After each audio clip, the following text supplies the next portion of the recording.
Waalaikumsalam, berjumpa lagi bersama saya Wong Gandeng sak donya Mas ngapunten nggih. mohon untuk Ngapunten. tidak menyebutkan. Dengerin saya dulu Mbak, saya mau disclaimer Nggih, dulu, nggih. dengerin saya dulu.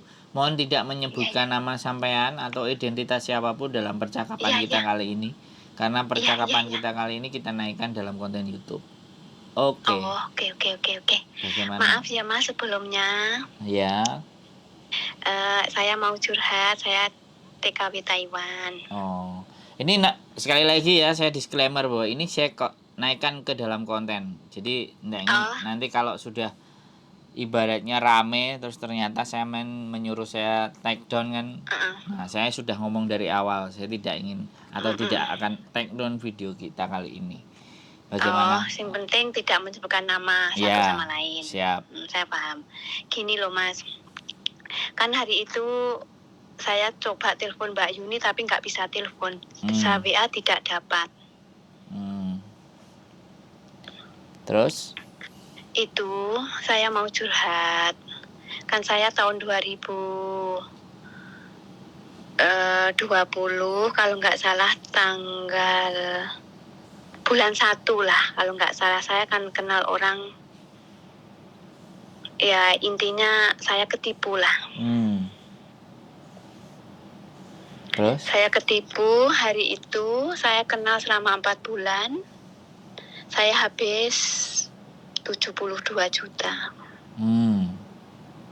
Kan hari itu Mbak Yuni dalam YouTube saya lihat ada itu kan orang laki-laki yang banyak tipu TKW itu, para TKW Hong Kong, Taiwan kan.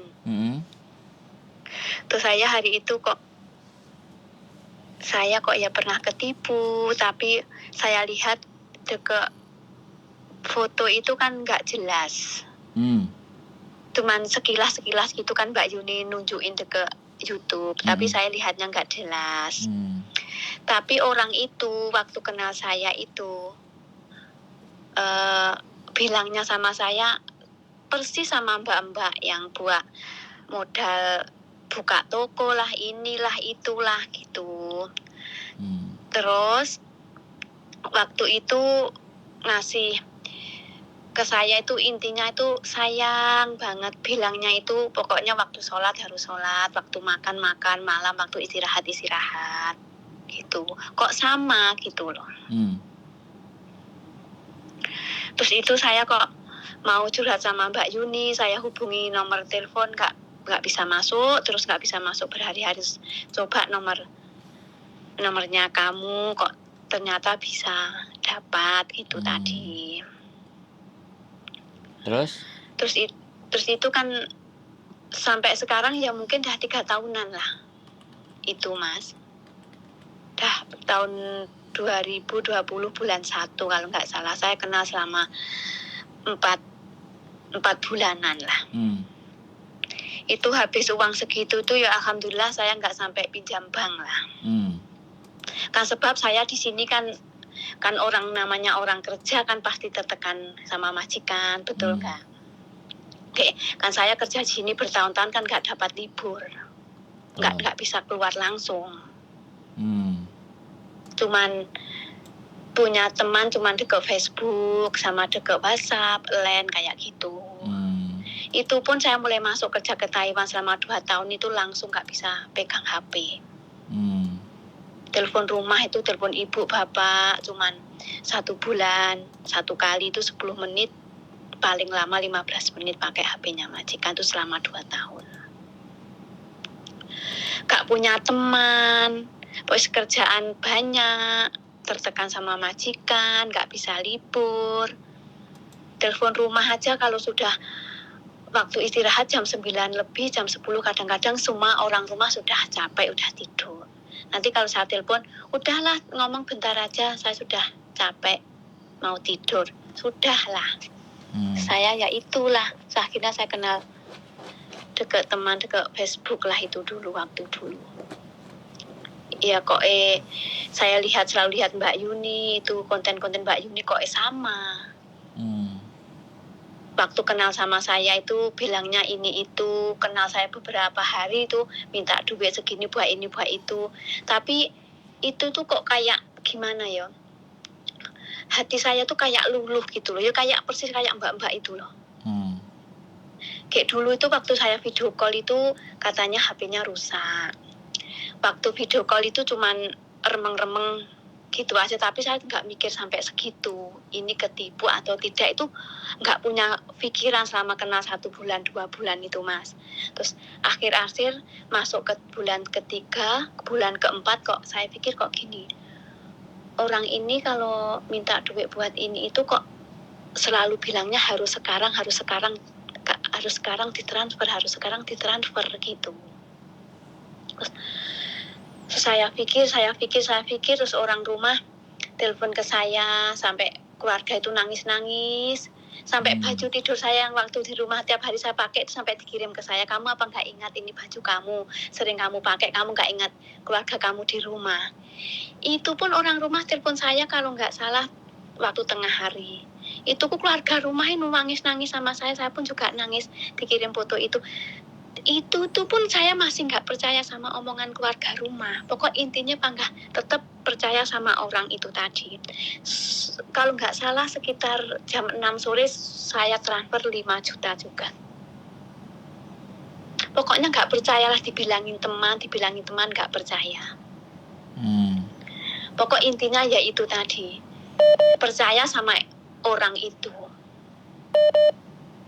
Kan dia kalau berangkat kerja selalu telepon saya, SMS saya mau berangkat kerja, kamu pagi sebelum berangkat kerja sarapan dulu, jaga badan biar tidak sakit. Pokoknya rayuannya itulah sama mbak-mbak yang selalu dekatnya YouTube-nya Mbak Yuni itu. Terus saya kepikiran dari kemarin ada 1 minggu lebih lah saya selalu lihat Mbak Yuni kok sama, kok orangnya sekilas kok kayak mirip gitu.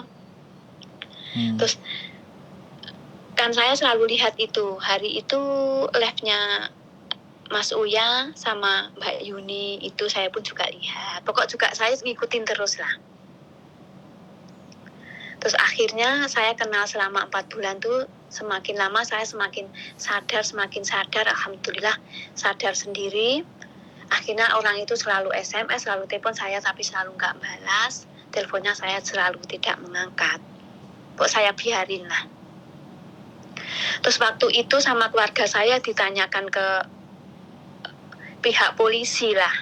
Tapi pihak polisi itu rumahnya itu dekat sama rumah saya lah.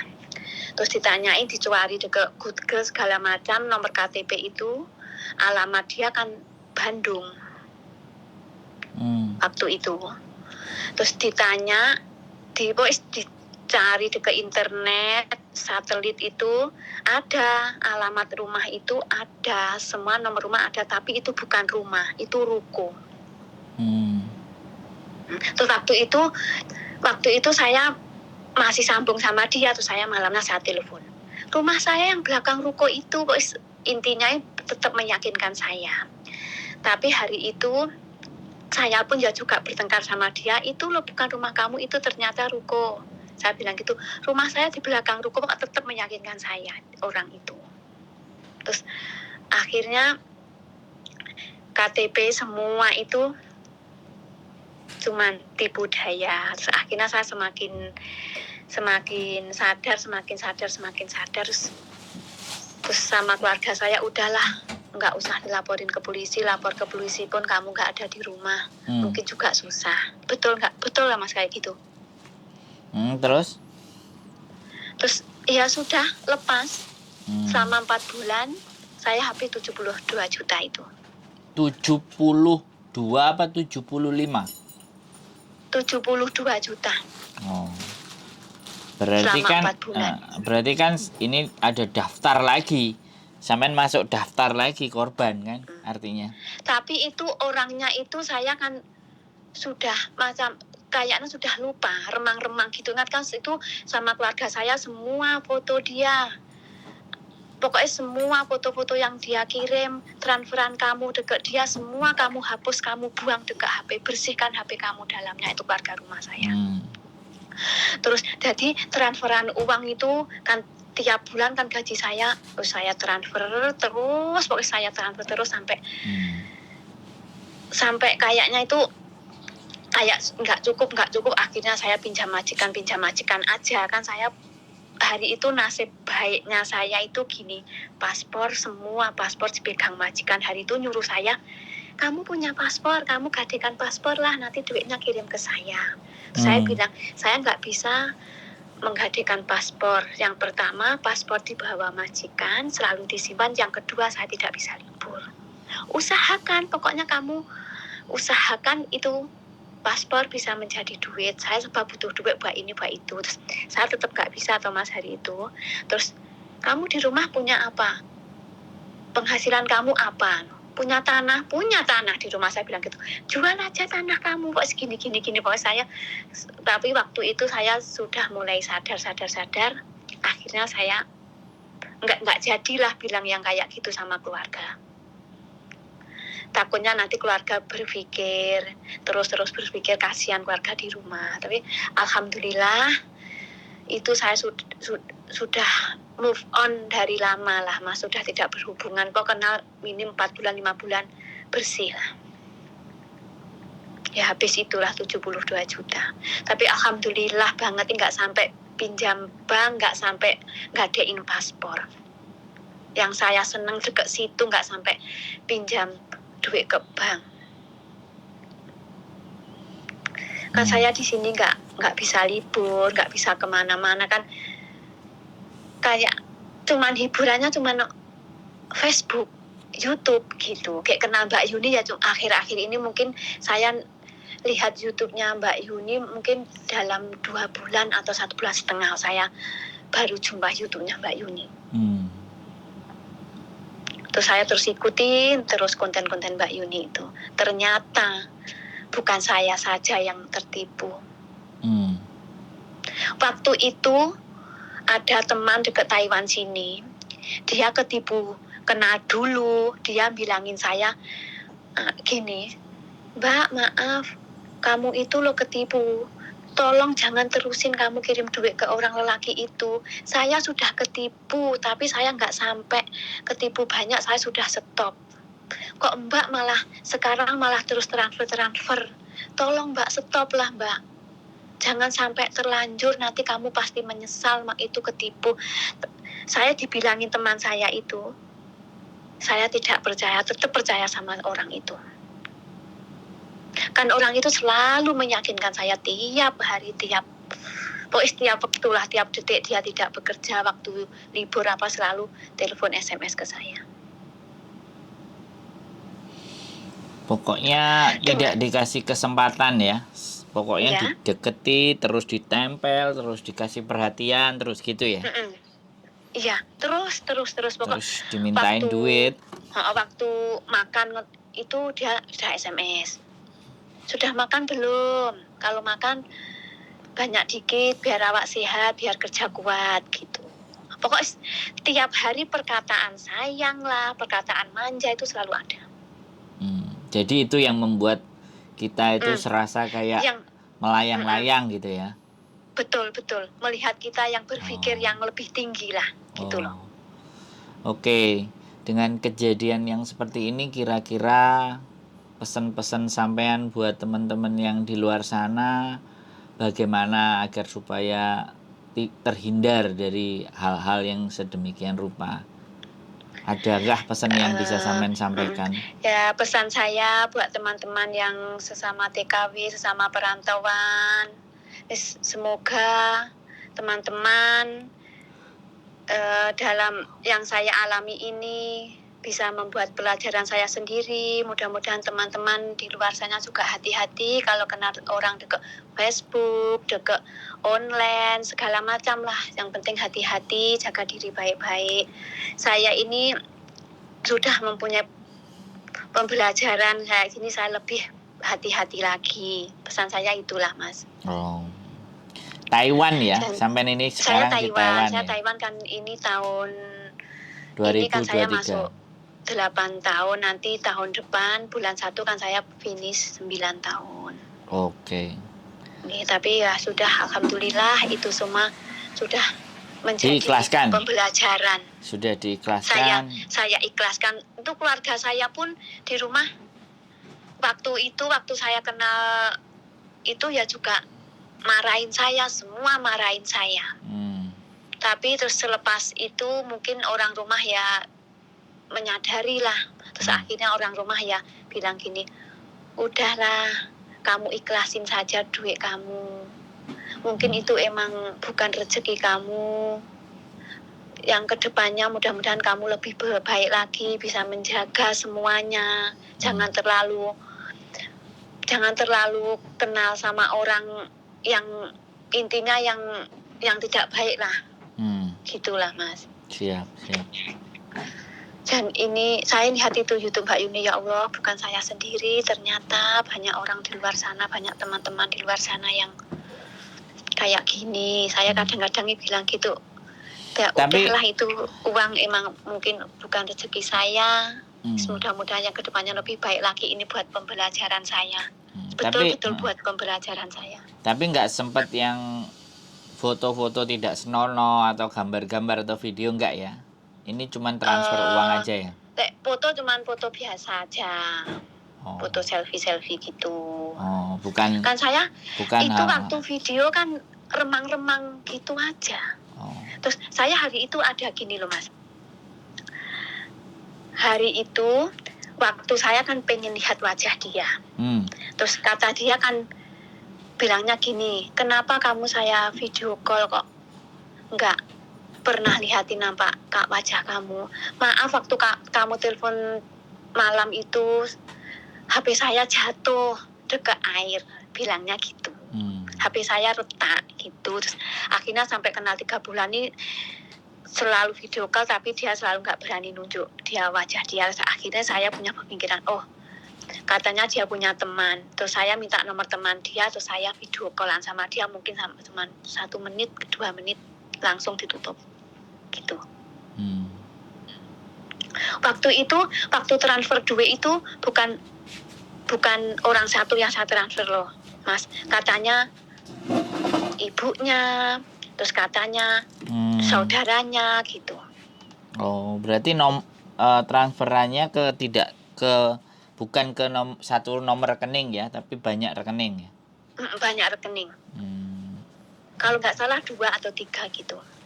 Waktu dulu selepas transfer duit berapa juta, saya transfer ada yang 10 juta, ada yang 7 juta, ada yang 5 juta, yang 8 juta.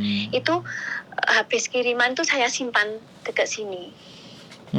Resitnya disimpan. Akhirnya keluarga saya suruh buanglah semua, sudah kamu biar sudah tidak ingat, buang semua. Terus akhirnya saya buang, foto-foto di HP saya semua bersih. Terus Facebooknya dia hapus semua. Dekat WhatsApp semua sudah hapus. Ya alhamdulillah banget. Yang saya syukurin itu alhamdulillah banget tidak sampai saya menggadaikan paspor. Tapi mungkin kalau paspor itu ke tangan saya, mungkin paspor itu sudah digadaikan lah waktu itu. Oke. Terima kasih ya. Cerita sharing saya dan juga pengalaman. Terima kasih ya Mas atas waktunya buat saya. Siap. Mudah-mudahan masalah ini cepat terselesaikan. Mudah-mudahan kedepannya nggak ada korban-korban lain. Kasihan mbak-mbak kerja di sini capek. Sip. Ya sudah cukup segini dulu ya Mas. Siap. Terima kasih banyak waktunya. Terima kasih cerita pengalaman. Mudah-mudahan bisa jadi pengalaman, bahan pertimbangan buat teman-teman yang mendengarkan konten ini agar supaya tidak terjerumus di hal yang sama. Betul. Dan Oke, assalamualaikum ya Mas. Selamat malam, selamat istirahat. Waalaikumsalam warahmatullahi wabarakatuh. Oke. Bye-bye. Oke teman-teman, korban bertambah lagi. Bagaimana Fuyan? Yang hati-hati. Kalau nggak kenal blokir saja. Oke, kata bujuku, kalau ada nomor-nomor tidak jelas dan tidak kenal langsung blokir saja. Nggak usah membuka celah dan membuka peluang untuk para Garangan-garangan masuk. Pertemanan inbox itu juga pengaruh.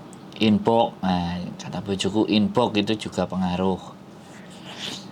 Jadi yang nyata-nyata aja. Nyata aja kadang kapusan. Oh, yang nyata aja banyak tertipu. Pokoknya kalau sudah menyangkut masalah uang udah. Tapi memang ya dari awal nggak kenal masuk udah blok. Apalagi yang dengan foto-foto, gambar-gambar pilot lah, dari polisi lah atau dari mana lah itu. Ya banyak juga yang teman-teman ngunggah ya foto-foto yang inbox sebegitu banyaknya. Tapi langsung di-up. Nah, ada dengan profil gambar yang bagus kok mendekati para PMI. Nah, itu dia. Itu patut dipertanyakan. Oke, satu korban lagi cerita, karena ini ceritanya adalah 2021 kalau enggak 2000. Tadi dia bilang 4 bulan 75 juta. Mudah-mudahan teman-teman dilindungi, diselamatkan, dan tidak terpengaruh dengan apapun, iming-iming dan segala daya upaya serta bujuk rayu untuk agar mampu mengeluarkan uang. Keep stay tune my YouTube channel and see you in the next video. Bye bye.